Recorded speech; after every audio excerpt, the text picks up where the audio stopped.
Northeast State, I don't think people would have looked at this game as a conference championship type game at the beginning of the season, but credit to Brett Fox and all they've been able to do at Columbia City. Columbia City is at New Haven in the premier Northeast State game this week.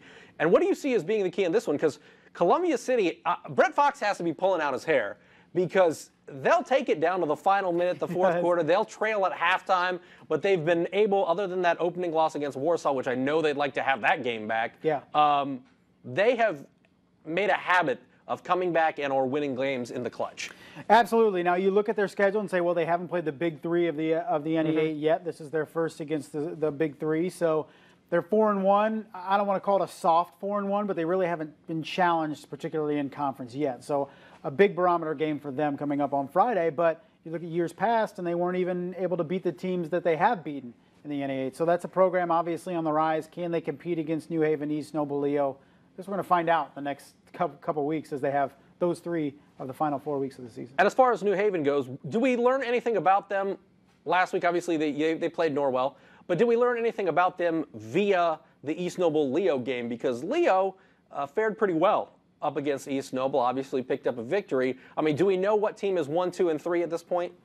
It's tough. We thought we did, right? Yeah. We thought New Haven was there, East Noble was second, Leo third, and then Leo does what it did against East Noble. So you're thinking, man, maybe Leo is that second team in the NE8. But it's going to be tough. I think, you know, that Leo-New Haven game will be good to see where New Haven's at. We have to remember last year, New Haven wasn't even challenged in the regular season. Really wasn't even challenged to that DeWanger game in the sectional championship game. So, you know, we at least seen, and Coach Jared Souter has said, at least I know what my team looks like in the clutch when they had to come back and beat a team like Leo when they were down double digits and stuff. So he says, at this point of the season, I think I know a little bit more about my team than I did last year.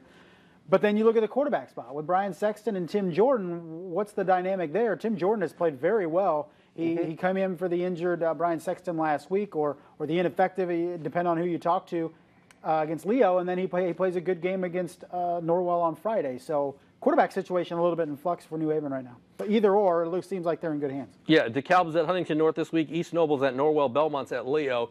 If you're Leo, now that you've played back-to-back games, huge games, again, that's a game, and Belmont is known for going up against teams that are favored and really grinding out that clock. How do you make sure that Leo, after playing New Haven and East Noble in the past 2 weeks, you know, stays up and stays focused leading into this week's game? Well, Belmont can be frustrating with the offense they run. Obviously, they're monotonous and they take a lot of time. So you need to put Belmont down early. You really get a couple of scores early and feel comfortable, because the longer you let Belmont control the game and be close on the scoreboard, the more worrisome you can be and the more confidence it gives Belmont. So, you know, Leo needs to come out hot, just like they did last week. I think they really struck early against East Noble, took that crowd, kind of surprised that crowd that was really prepared to watch East Noble beat Leo, and to go there and win convincingly the way they did was impressive.